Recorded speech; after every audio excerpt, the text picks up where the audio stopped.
베드로전서 2장, 베드로전서 2장 9절 한 절만 다 같이 함께 읽습니다. 시작. 그러나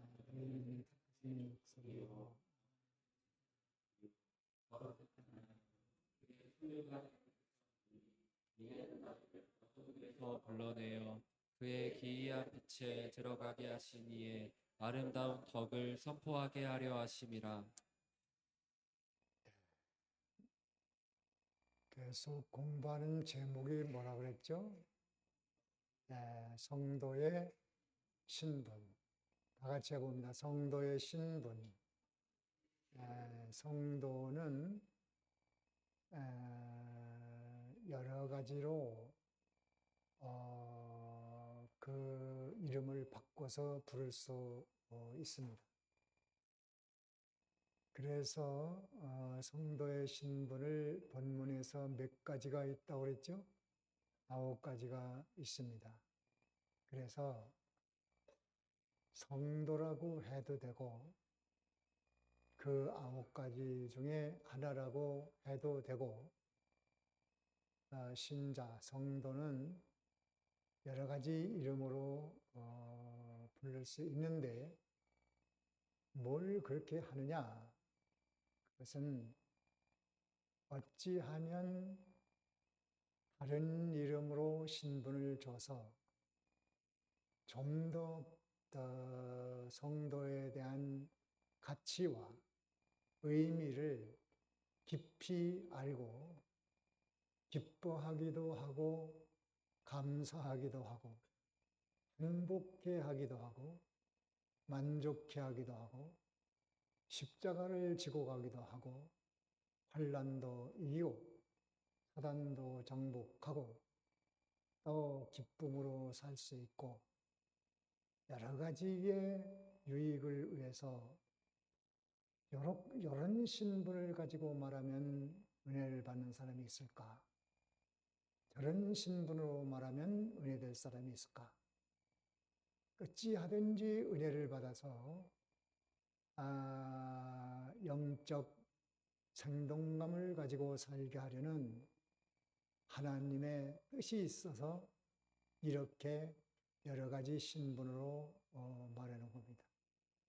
그래서 어떤 사람은 1번으로 힘이 되는 사람도 있고 2번으로 힘이 되는 사람도 있고 5번에서 깨닫는 사람도 있고 9번에서 깨닫는 사람도 있고 그러기 때문에 여러 면으로 말을 해서 힘을 얻게 만드는 겁니다. 내가 그건 몰랐었네. 이제 알았다. 그러면 그것이 위로도 되고 힘도 되고. 그래서 우리가 세상 사는데 도움이 된다면 얼마나 좋겠어요. 또 신앙생활에 도움이 된다면 얼마나 좋겠어요. 그래서 이로 배워야 될 필요가 있는 겁니다. 안 나오면, 못 배우면, 못 들으면 자기는 엄청난 손해를 보고 사는 거예요. 그걸 알아야 됩니다. 우리가 평생 주일날 오전 오후 설교 들어봤자 몇 번이나 되겠습니까? 그런 기회를 놓쳐서는 안 되죠. 그래서 신분에 대한 것도 여러 가지로 알면서 우리가 힘을 얻어야 되겠습니다. 제가 그 결혼을 하고 이제 얼마 안 됐는데 우리 처남, 손의 처남입니다. 손의 처남이 한번 왔어요. 와가지고 이래저래 얘기하는데 군 직업군인입니다. 장교 출신인데 그때 당시 대우였어요. 우리 집에 와가지고 이런 얘기하다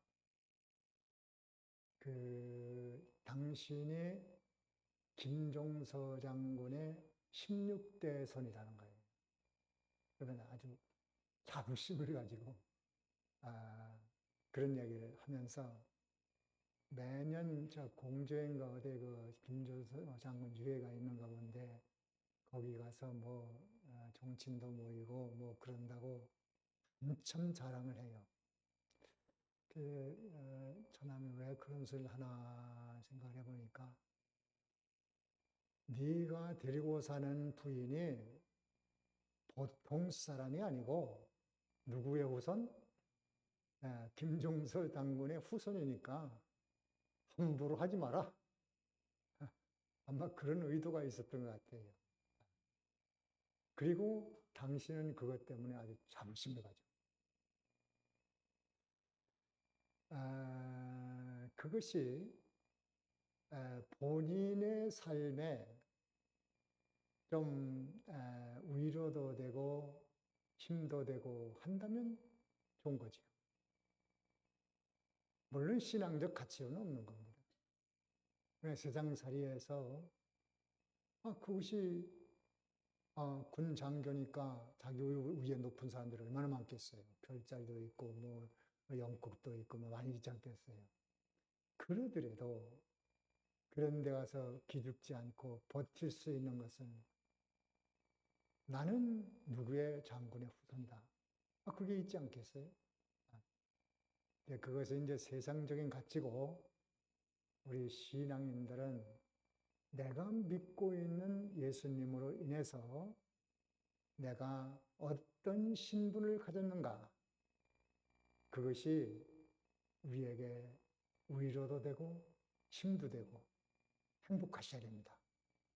그래서 지금까지 9가지 중에 첫 번째가 뭐였었죠? 택한 족속이다. 그렇게 말했고, 두 번째는 지난 시간에 했는데 뭐이죠? 왕 같은 제사장이라 그렇게 말했는데, 우리는 다 모든 신자가 신약에는 다 제사장적 직책을 가지고 있는 겁니다. 왕 같다는 것은 능력인데 하나님 앞에 당당히 나갈 수 있는 면에 있어서 다 우리는 왕 같은 사람들입니다. 거칠 것이 없습니다. 군주시대의 왕이라는 것은 법입니다. 왕의 말 한마디는 바로 법입니다. 또 왕이 곧 국가고 왕이 곧 모든 법이었습니다. 지금은 달라요. 지금은 법이 우선이고 그 다음에 모든 국민은 법 앞에 평등하다. 이것이 민주주의입니다. 그래서 우리나라 왕도 대통령도 탄핵을 당했잖아요. 그건 법 때문입니다. 법이 위에 있기 때문에 그래요. 그것이 맞죠. 법이 위에 있는 게 맞아요. 법치국가입니다. 그러나 군주시대는 왕은 당당하게 어디든 가도 막지 못하고 뭐를 해도 옳은 것이고 그렇게 됐습니다. 그래서 그런 자유권에 있어서 능력권에 있어서 성도는 하나님 앞에 당당히 나갈 수 있다. 무슨 권리로 그러냐? 하나님의 자녀의 권세. 하나님의 자녀가 되는 권세를 주셨다고 요한복음에는 그렇게 말했습니다. 무슨 권세요? 자녀 되는 권세. 자녀가 아버지 앞에 나가는데 뭘 주저합니까? 누가 막을 자가 있어요? 아버지 보러 가는데. 그러니까 바로 왕 같은 제사장이라는 것은 특별히 교역자만 말하는 게 아니고 모든 성도들도 여러분도 나도 모두가 다 왕 같은 제사장 직책을 가지고 있다. 어떤 면에서 그렇죠? 네? 하나님 앞에 당당히 나갈 수 있다. 그런 면에 왕 같은 제사장입니다. 그러니까 누구라도 할 수 있어요. 누구라도. 다 예수의 이름으로. 천주교에서는 그렇게 못합니다. 그 중보자가 필요합니다. 근데 우리 기독교는 도의 이치를 따라가는 종교이기 때문에 예수님의 이름으로, 누구 이름으로? 예수님의 이름으로. 내 이름으로 나가면 안 되지. 누구 이름으로 나가요? 다 같이 예수님의 이름으로. 예수님의 이름으로 당당히 나갑니까? 주저합니까? 당당히 나갑니다. 언제든지 무시로. 그게 왕 같은 제사장들이고, 또 우리는 죄사하는 권세가 있어요. 어떻게 권세가 있느냐? 복음을 증거해서 믿게 해가지고 그들의 죄를 용서받게 하는 그런 권세가 있으니까 우리는 왕 같은 제사장이다. 지난주에 증거했고, 또 제사장은 봉사직입니다. 무슨 대가를 벌라고 하는 거 아니에요. 목사도 월급 받기 위해서 하는 게 아닙니다. 그래서 목사 월급이라고 하면 안 되는 거예요. 목사는 돈 받기 위해서 이거 하는 거 아니에요. 그런데 왜 사례금을 주느냐? 그 이유는 월급이 아니고 전문적으로 교회 일을 하기 때문에 생활 대책을 하나님이 해줘야 되기 때문에 교회에서 지급을 하는 겁니다. 그래서 교인들이 목사 먹여 살리는 거 아닙니다. 그렇게 알면 큰일 납니다. 우리가 헌금 내서 목사 먹여 살리는 거야? 말도 안 되는 겁니다. 언제 목사 먹여 살리기 위해서 여러분들이 헌금했습니까? 그럴 수 없는 거죠. 그건 하나님께 드리는 거고, 그 다음에 목사의 생활비는 전담하고 있으니까, 다른 직업이 없으니까, 이제 교회에서 생활비 지급을 사례금으로 보내는 거예요. 교인들이 주는 줄 알면 큰일 납니다. 회계 집사가 주는 게 아니에요. 재정부장이 주는 게 아닙니다. 그런 생각이 있다면 큰일 날 생각입니다. 그런 거 하지 마십시오. 그래, 회계 보는, 재정 보는 사람들도 하나님의 종으로서 하는 거고, 그래야지, 또, 사례금을 받는 사람도 사람이 주는 줄로 생각지 말고, 하나님께서 주시는 줄로 그렇게 받아야 합니다. 교회라는 것은 세상과 다릅니다. 교회는 봉사하는 사람들로 대가 없이 장로, 권사, 집사, 관찰, 선생 다 대가를 바라지 않아야 됩니다. 있을 수 없습니다. 제가 오래전에 미국에 여행을 갔었는데 거기 교회에 성가대가 몽땅 안 나왔다고 그래요. 그래서 왜 안 나왔냐 그러니까 홍보도 예고도 없이 성가대장과 성가대원들이 딱 빠져나갔대요. 왜 그랬냐 그러니까 다른 교회에서 스카우트 했는데 돈을 더 준다니까 성가대장이 다 빼가지고 갔다. 그래서 아니 성가대장한테 뭐 월급을 주나? 돈 준다는 거예요. 그거 잘못됐구나. 교회는 그러면 안 되는데 이게 자본주의 물질주의로 교회가 다 썩었구나. 큰일 나겠구나. 그 교회가 무너지는 거예요. 그렇게 되면. 그러니까 모든 교회 직분은 다 무슨 직이에요? 봉사직입니다. 물질적 대가도 받으면 안 되고 또 공치사 받으면 안 되고 말로써도 격려를 받아야만 하는 것은 잘못된 겁니다. 혹시 말로 격려가 온다고 해도 나는 무익한 종이로소이다. 나는 해야 될 거 할 것뿐입니다. 그렇게 말을 해요. 답이 나와 있어, 답이. 자, 격려가 오면 어떻게 하라고요? 나는 무익한 종입니다. 나는 뭐 할 것뿐이에요. 내가 뭘 하겠습니까? 이렇게 말을 하고 성경에 그렇게 말했어요. 그렇게 하면 됩니다. 누가 알아주면 하고 힘나고 알아주지 않으면 불만불평 아무도 알아주는 사람도 없다고 나만 이 고생해야 되냐고. 그건 안 하는 게 나아요. 툴툴거리면서 하는 건 안 하는 게 낫습니다. 조용조용히 하나님만 아시니까 묵묵히 봉사하는 겁니다. 그래서 교회는 세상과 다른 점이 교회는 봉사를 하는 것에 대해서 평가해야 되고, 세상적 가치로는 교회에서 절대로 평가해서 안 됩니다. 세상적 가치라는 게 뭡니까? 인물 평가, 돈 평가, 직업 평가, 재산 평가, 아파트 평수 가지고 평가, 옷 입은 것으로 평가, 가방 들고 다니는 거 평가, 또 신발 신는 거로 평가, 자동차로 평가, 아파트 몇 평이냐로 평가. 이게 세상적 가치예요. 그건 어쩔 수 없어요. 세상은 그렇게 갑니다. 그런데 교회는 그런 것들로 평가하면 됩니까? 안 됩니까? 안 됩니다. 안 돼요. 저는 그렇게 목회를 했어요. 뭐 교회 개척하는 중에도 괜찮은 사람들도 들어왔죠. 알아주길 바랍니다. 하나도 안 알아줬어요. 그때 뭐 음악하는 분도 서울대학교 음악대학 나와가지고 목사님 된 분이 와서 뭐 도와주겠다고 뭐라고 그래요. 가만히 있었어요. 왜?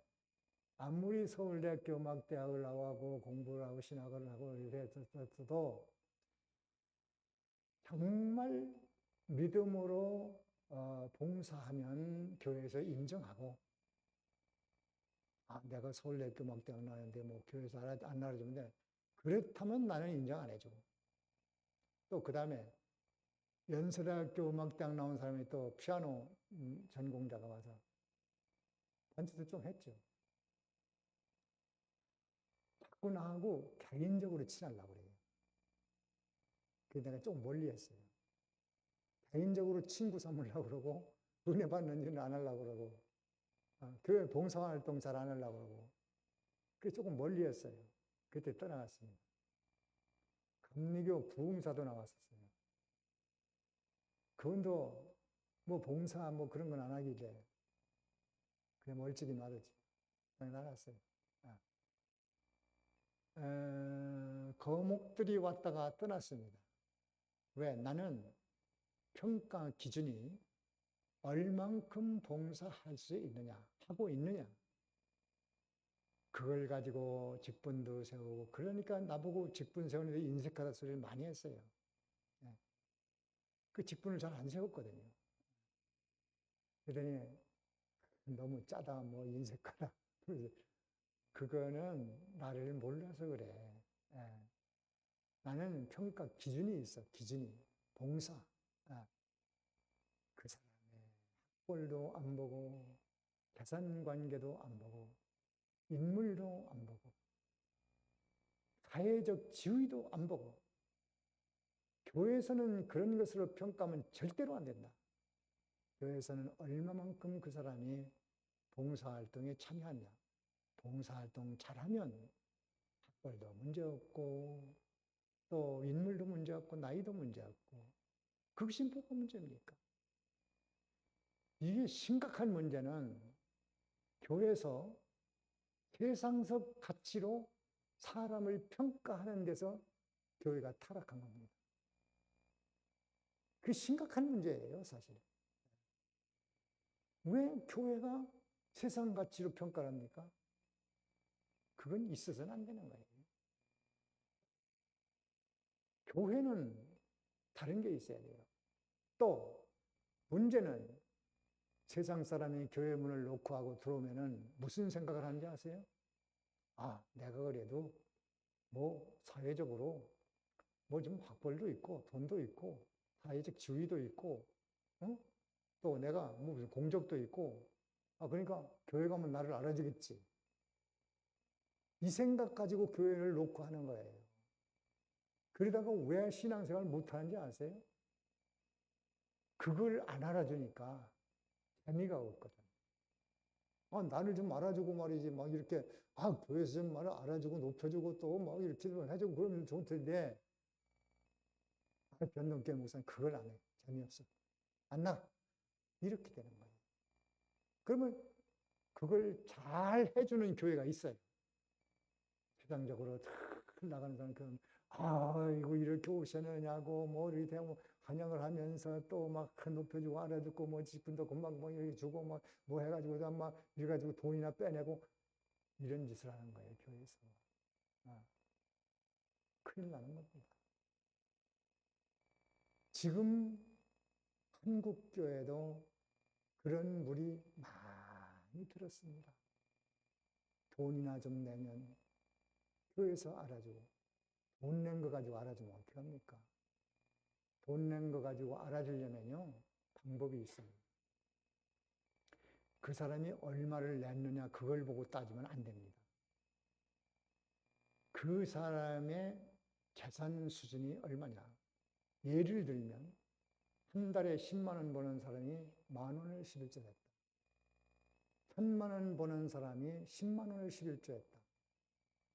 그럼 누가 더한 겁니까? 누가 더한 거죠? 10,000원 벌어서 1,000원 한 사람이 더한 거예요. 그걸 알아야 돼요. 그런 비율을 모르면은 액수를 가지고 따집니다. 액수. 액수는 문제가 아니에요. 그 사람이 100억의 재산을 가지고 있다면 10만 원 재산 가진 사람이 10,000원 할 때 100억을 가지고 있는 사람이라면 10억을 해야지. 그래야 맞는데 그걸 모르는 거예요. 교회에서. 돈 액수로 사람을 평가해서 아니 돈 많은 사람 많이 좀 내야지 무슨 돈이 귀한 겁니까? 네. 두렵돈 한 푼 전 재산이 예수님은 그걸 봤어요. 근데 100억 가진 사람이 100만 원 냈다. 나는 과부보다 더 냈어. 그건 아니라는 거예요. 교회에서 그런 평가 기준이 있어야 되고 또 본인들도 그걸 알아요. 아, 교회는 평가 기준이 다르구나. 교회는 뭘로 평가해요? 아? 참나. 아, 교회는 뭘로 평가한다고 그랬어요? 봉사활동. 다 같이 봉사활동. 봉사활동. 예. 교회는 봉사활동으로만 평가돼야 됩니다. 다른 건 좀 부족해도 괜찮아요. 말을 좀 두서없이 하는 것도 좀 어쩔 수 없어요. 타고나는 거니까. 학부는 뭐 어쩌겠어요. 요새 그걸 또 떼어오려고 별수단 당하는데 또 인물 없는 거, 그거 괜찮아요. 교회에서는 아무렇지 않습니다. 봉사활동을 잘 하면 교회에서 높이 평가하고 존경해야 됩니다. 그걸 우리가 알아야 돼요. 교회와 세상은 다릅니다. 혹시 교회에 나와서도 그런 생각이 있다면 빨리 은혜 받고 고쳐서 교회는 교회 나름대로의 평가 기준이 있구나. 그걸 알고 거기에 맞춰서 믿는 일을 해야만 되는 겁니다. 자, 그래서 지난주까지 왕 같은 제사를 했고 오늘 세 번째 뭐죠? 거룩한 나라라 그랬어요. 거룩한 나라. 이 거룩한 나라라고 하는 것은 성도들을 거룩한 나라, 당신이 거룩한 나라야 이렇게 말한다면 거룩한 나라는 무슨 나라냐 하면 거룩한 것들만 모여 사는 나라라 그 말이에요. 뭐가 모여 살아요? 거룩. 깨끗하고 구별된 것만 모여 사는 나라가 거룩한 나라예요. 아무도 들어갈 수가 없고 거룩한 사람들만 들어가는 사는 나라. 그것이 하나님의 나라입니다. 그래서 그것을 요한계시록 4장에는 천국을 보여줬는데 거기는 하나님, 예수님, 성령님, 천사, 그리고 성도 이렇게 나와 있어요. 그리고 6절에는 유리바다라고 했어요. 유리바다, 수정 같은 유리바다, 맑고 깨끗한 거룩한 것만 들어가는 곳이라 그 말이에요. 거기에 1절에 성령의 음성이 들렸고 2절부터 보좌가 있었고 무지개인 예수님이 나왔고 생물인 천사가 있고 장로인 성도가 있었습니다. 그 다섯 종류의 거룩한 것만 천국에 존재하는 것입니다. 수정 같은 유리바다라는 것은 완전 거룩. 뭐예요? 완전 거룩. 완전 거룩한 것만 거기 들어가는 거예요. 그러면 하나님도 거룩하고 예수님도 거룩하고 성도도 거룩하고 타락하지 않은 천사도 거룩하고 성도도 거룩한데 여러분이 뭐 거룩합니까? 그럼 어떻게 천국에 가요? 어떻게 하나님 나라 갑니까? 뭘로 가는고 하니 예수님의 대속을 입었기 때문에 우리는 임금님의 혼인잔치에 들어가는 예복을 입은 자로서 흰옷, 요한계시록 4장 4절에 흰옷이 있고 요한계시록 7장 9절에 흰옷 입은 자가 동료나무 가지를 들고 하나님을 찬양한다고 했어요. 그 흰옷은 무슨 옷이냐 하면 예수님의 대행의 그 피공으로 만들어진 대속, 그것을 입었기 때문에 우리도 전국의 그 수정같이 유리바다같이 맑은 그곳에 거룩한 곳에 들어갈 수 있는 권리가 있어요, 없어요? 그것을 말하기 위해서 거룩한 나라라. 다 같이 나는 거룩한 나라. 내 속에 거룩의 요소들이 들어와 있기 때문에 거룩합니다. 진리가 들어왔고 성령이 들어왔고 예수님이 들어왔고 또 성령이 또 하나님의 속성이 다 들어있기 때문에 나는 거룩한 나라입니다. 우리 자신이 거룩한 나라입니다. 우리 인생에 내가 횡재를 만난 것 중에 참 최고의 복, 이 천국문을 열고 들어갈 수 있는 하나님의 나라의 일원이 되었다는 것, 그 신분을 좀 알아라. 거룩한 나라라는 신분이 얼마나 크고 넓고 깊고 한없는 것인지 그걸 좀 알아라. 우리는 과거에 더러운 옷을 입고 있었습니다. 더러운 옷. 이사야 64장 6절에 4절에 더러운 옷을 입고 있었어요. 인간이 행한 의는 더러운 옷이라고 그랬어요. 그래서 스가랴 3장에는 대제사장이 더러운 옷을 입고 있으니까 하나님께서 천사들에게 여호수아 대제사장이 옷 더러운데 더러운 옷 좀 벗겨라. 그러니까 벗겼어요. 그리고 좋은 옷, 아름다운 옷을 좀 입혀라. 그 더러운 옷은 뭐예요? 내가 행한 의. 아름다운 옷은 한번 읽어봐요. 그 스가랴서의 3장에 그 3장 스가랴 한번 읽어봐요. 3장 3절인가요? 한번 읽어보는 게 좋겠습니다. 3장 3절에 다 같이 읽습니다. 시작. 여호수아가 더러운 옷을 입고 천사 앞에 서 있는지라. 여호수아 제사장이 더러운 옷을 입고 있어요. 그러니 그 다음에 하나님이 뭐라고 해요? 그 다음 절에 시작. 여호와께서 자기 앞에 선 자들에게 명령하사 그 더러운 옷을 벗기라 하시고 또 여호수아에게 이르시되 내가 내 죄악을 제거하여 버렸으니 내게 아름다운 옷을 입히리라 하시기로.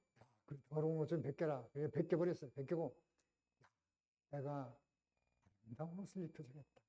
그것이 아름다운 옷이 예수 그리스도의 대속의 옷입니다. 하나님이 인정하는 거룩한 옷, 하나님이 천국에 들어오라고 입혀준 거룩한 옷. 그러니까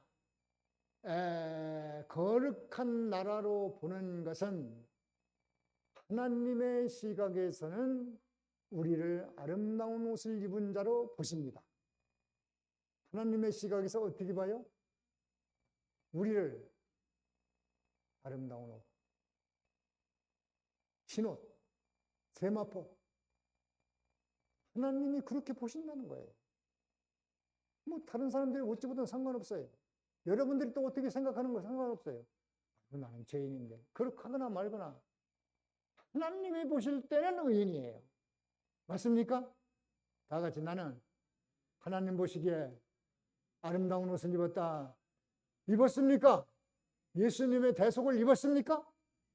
그것이 하나님이 보시기에는 아름다운 것입니다. 그래서 너희는 거룩한 나라다. 우리는 거룩한 나라, 거룩한 의로운 나라에 당당히 들어가서 하나님과 성령님과 또 예수님과 천사와 함께 어울릴 수 있는 자격을 가진 사람입니다. 참으로 놀라운 것입니다. 여러분의 인생의 큰 대사입니다. 놀라운 일입니다. 그것이 깨달아지는 것만큼 이제 우리 앞에는 시험도 감당할 수 있고 환난도 이길 수 있고 죄악도 이길 수 있고 사단도 정복시킬 수 있고 즐거움을 가질 수 있고 얼마나 수지 많은 것인데 이걸 알아야 돼요. 더 깊이, 더 넓게, 더 높게, 더 크게 무한의 그 깊이를 알아놓으면 우리에게 큰 힘과 위로가 됩니다. 우리는 마음도 우리의 육체도 이미 흰옷을 입고 있어요. 아직 부패성이 있기 때문에 그것이 완전히 없어지지 않았고 이것을 완전히 탈속을 해서 새 것으로 갈아입어야 되기 때문에 죽음이라는 과정을 통과해서 부활로 영원히 죽지 아니하는 몸으로 살아나야 되기 때문에 죽음이라는 과정도 통과해야 되니 그리스도 안에서 죽는 자들은 복이 있도다. 성경은 그렇게 말하고 있습니다. 이제 우리는 이 세상 남아있는 기간 동안은 그 거룩한 나라에 영원히 살 수 있는 준비할 기회를 우리에게 허락한 거예요. 준비할 기회를 허락한 거예요. 그걸 해야 돼요. 그걸. 저는 참 좋은 친구들이 일찍 다 세상을 떠나서 지금도 참 아쉬운데 왜 그 친구들은 다 신앙생활을 잘했는데 먼저 갔을까? 예. 저는 생각해 봅니다. 너는 부족한 것이 많아서 시간이 좀 필요하겠다. 시간을 좀 더 줄 테니 더 만들어 가지고 와라. 그런 뜻을 알았습니다. 그런 뜻을. 그런데도 뭐 제대로 못합니다. 그래서 좀 시간이 필요한 것 같습니다. 우리가 주어진 시간, 남은 때는 좀 더 이제 그 나라에 갈 준비 좀 해가지고 와라. 내가 흰옷을 입었으니 흰 입은 자로 좀 살아봐라. 내가 의의 옷을 입었으니 의롭게 좀 살아봐라. 내가 거룩하게 되었으니 거룩하게 좀 살아봐라. 그것을 회방하는 놈이 사단, 귀신, 마귀, 악령이니 여놈이 계속 까실까실 거짓말도 하고 유혹도 하고 못하게도 하고 뭐 여러 가지 방법을 다 씁니다. 그런 사단을 대적하고 우리 남은 때 나는 예수님의 대속을 입어 거룩한 나라로 하나님이 인정해 주시고 그렇게 받아주셨으니 거룩한 나라 백성으로서 하나님 나라 가서 살 준비를 하면서 의의 옷을 입고 사는 흥미를 가져야 되겠다고 기도하고 또 그렇게 되기를 소원하고 나가면 우리에게 큰 복이 될 줄로 믿습니다. 여기까지 하고 잠깐 동안 뭘 들었는가 깨달았는가 느껴졌는가 그래서 오늘의 주님의 음성입니다. 기도하십시오.